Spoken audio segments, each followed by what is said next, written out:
equivalence of the VCL controls, but on FireMonkey you have things like edits, you have combo boxes, group boxes, but this is completely different from the VCL. In the VCL, what VCL does, it's very strictly connected to Windows. For example, if you have a VCL button or VCL edit, what it really is, it's a operating system button with a Windows handle. You can send messages to it, and the VCL creates only the wrapper around it. With FireMonkey, this is all independent of the underlying operating system. It's completely rendered and controlled at the level of the FireMonkey. So it doesn't really matter which version of the operating system you have under the hood, your application will always look and behave the same way. Maybe you remember in the past we had, because of the COM controls, it has been changing across different Windows versions, so that was impacting how the tree view or T-list view was rendered. We don't have these problems with FireMonkey because that's all done inside of this layer. Live bindings, if you've been on my previous session on live bindings, that adds another level of usability to FireMonkey. We can, with live bindings, we can bind data to arbitrary controls, to arbitrary properties of arbitrary controls. So in VCL, we have data-aware controls. There's only limited sets of controls that you can connect to the data source. With live bindings, you can use arbitrary controls, not necessarily designed for working with data, for displaying live data. Another very powerful thing about FireMonkey is this: it was designed with styles in mind. All the graphics, all those elements are vector-based, so are no longer integers, but they are floats. So the size of the button can be 5.7, and the height can be 6.6, for example, and it's all also with styles. So there are some built-in styles, and all those components that you render in a FireMonkey or FireMonkey renders are composite controls. They are made of some primitives like text, like rectangle, like line, like circle, just combined together, act to some effects like glow effect. You can actually change styles. You can work with styles, so you can have a very different look and feel across different types of applications. This is very powerful because you can also modify those styles. So you don't necessarily need to use one of the provided styles, but you can modify styles as well.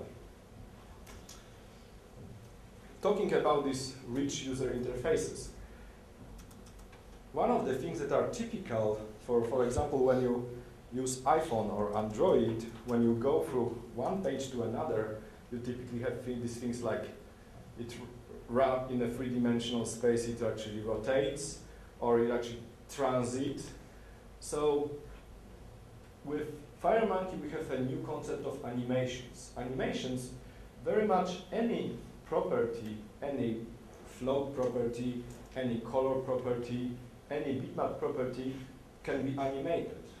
Animations are Delphi components themselves. You can just add to arbitrary control an animation that will actually, and you define the value of this property is changing from 0 to 200 in 2 seconds, and you can go linearly, you can go sinusoidally. It's very nice component model to add more visual attractiveness to your user interfaces using animations. You can have a animated user interface very easy with no coding. You just specify properties in the object inspector of the animation to attach to a certain property, and things can be moving. So there are more ways to actually create an interactive, interesting user interfaces. Also, what is cool about it, there are effects and filters. So the effects that you can use in your user interfaces are based on a GPU. So these are the effects that are used by implemented using a shader programs for DirectX, OpenGL, OpenGL ES.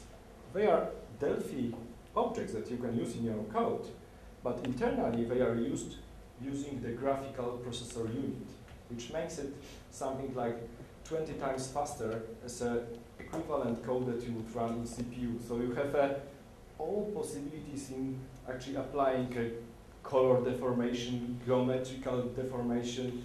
You can do all kinds of effects used also using these no-code hardware effects. So that's a very, very powerful stuff. So let me actually, before I need to be careful about the time so we don't go, let me show you some of the key things.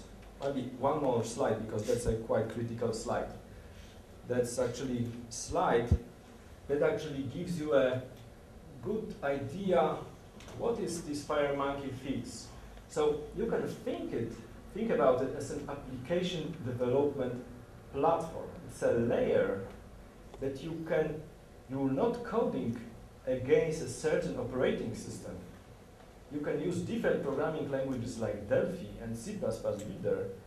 You talk to the FireMonkey, and the FireMonkey hides from you even the idea on which operating system you're running. So the more operating system we are going to add over time, you will be there already. So just by building your FireMonkey applications, there will be more operating systems added. You just change the compiler and you will have your FireMonkey application on a different platform.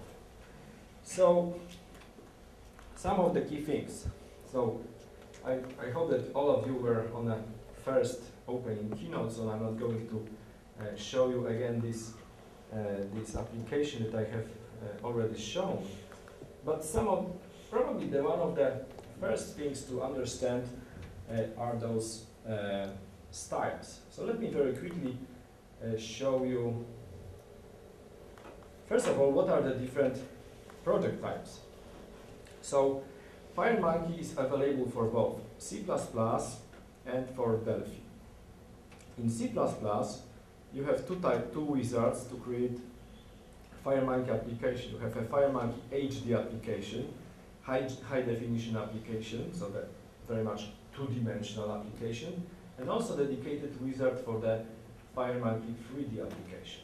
For Delphi, we have 4 wizards. So you have exactly the same 2 wizards for HD application, so that's a two-dimensional application, and for 3D application, and also 2 separate project wizards for iOS application. So that's great. So like it was discussed on the opening keynote, temporary we are using for working with iOS on iPhone a 3 Pascal. So that's a different compiler. It requires slightly different source code. For example, it does not like dots, it has to be underscores.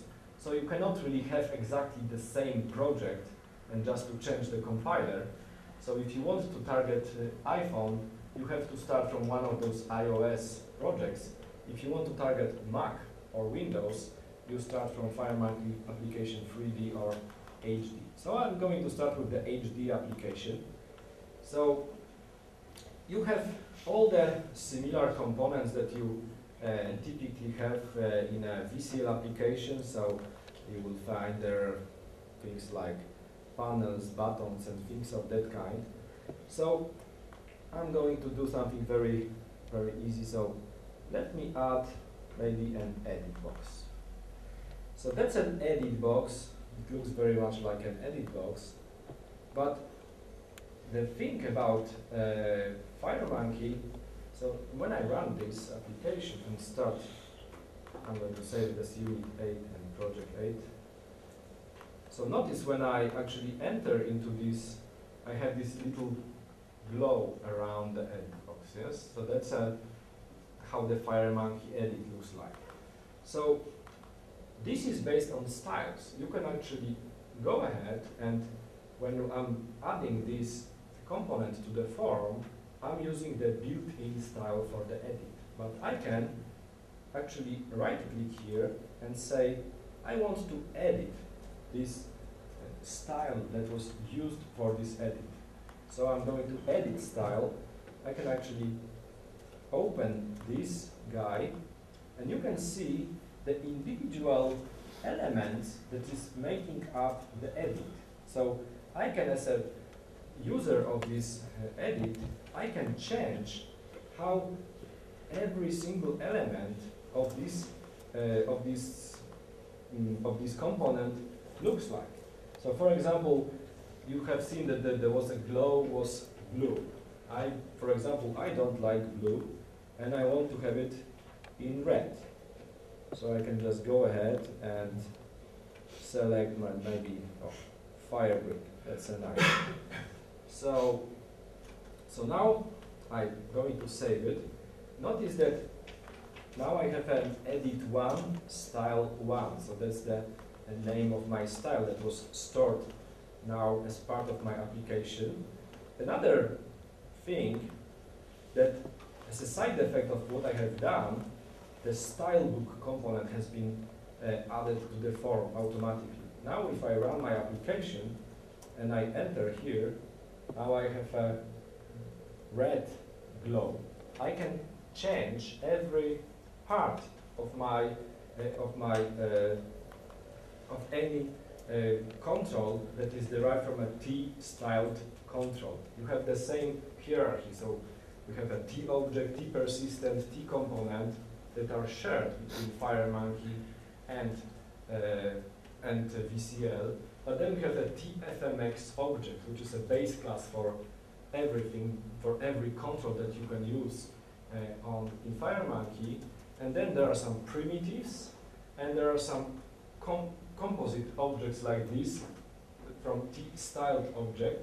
And this is a base class when you have this possibility to create a multiple styles. So if I now add another edit to this form, T-edit, like this. So now I have two edits. One works like a traditional edit with this blue thing, and another one is with a red thing. So what I can do is I can actually, if I want to use some non-standard style, I can actually use a style lookup property. So this is the lookup inside of the style. So if I just use this edit 1, style 1, copy it here, and use it for my second edit, I can very quickly here paste. So now I'm going to, my both components are going to have the same functionality. So this is a very powerful way, because now you can actually modify the look and feel of arbitrary controls. You can change colors, you can change shape, it's very important low-level concept that you use inside of your application. If I actually, the Delphi itself comes with a number of prebuilt styles.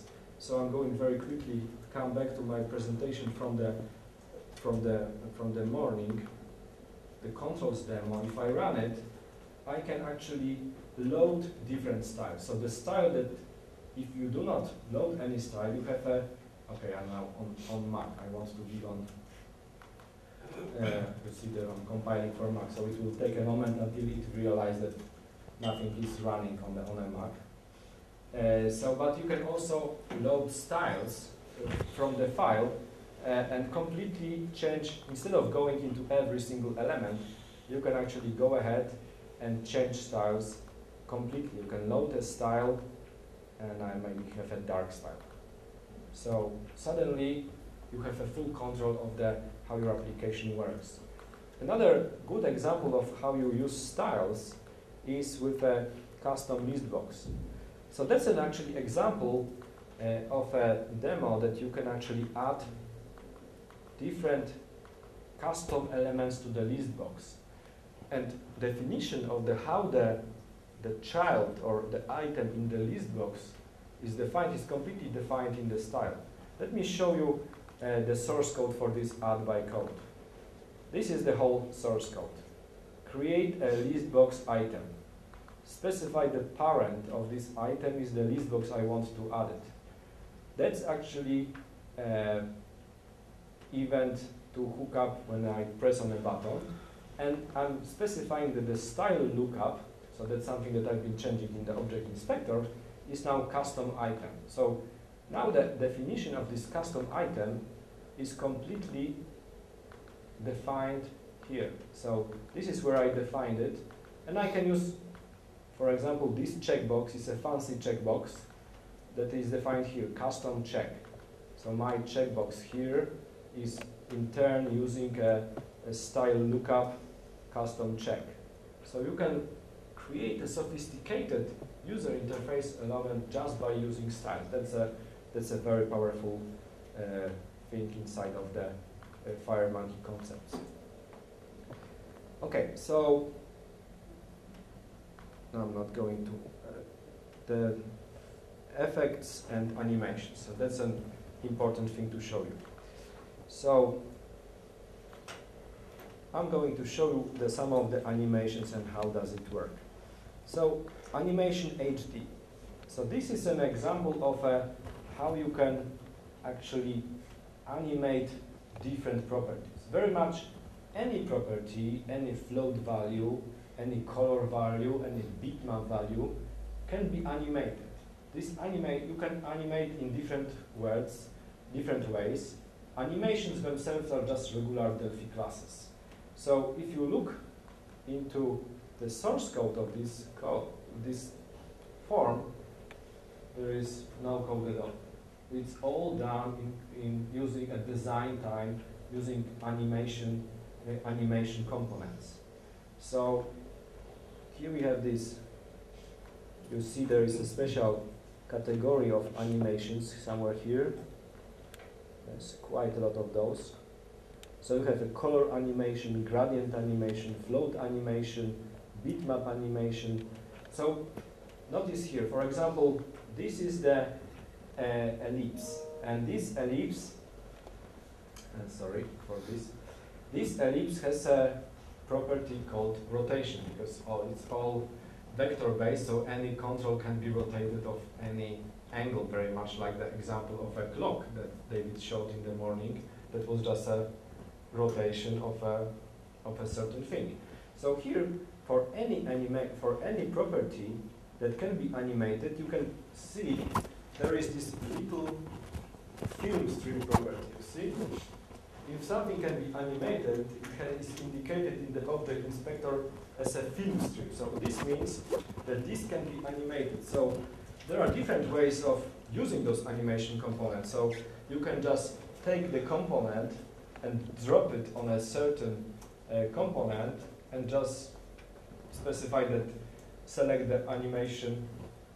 Okay, so my microphone has fallen.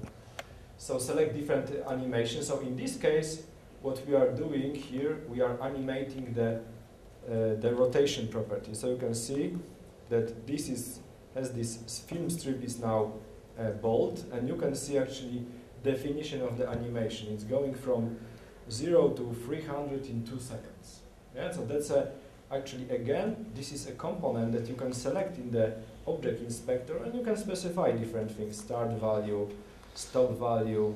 You can see the interpolation, so it can be just linear or go from one value to another very easily.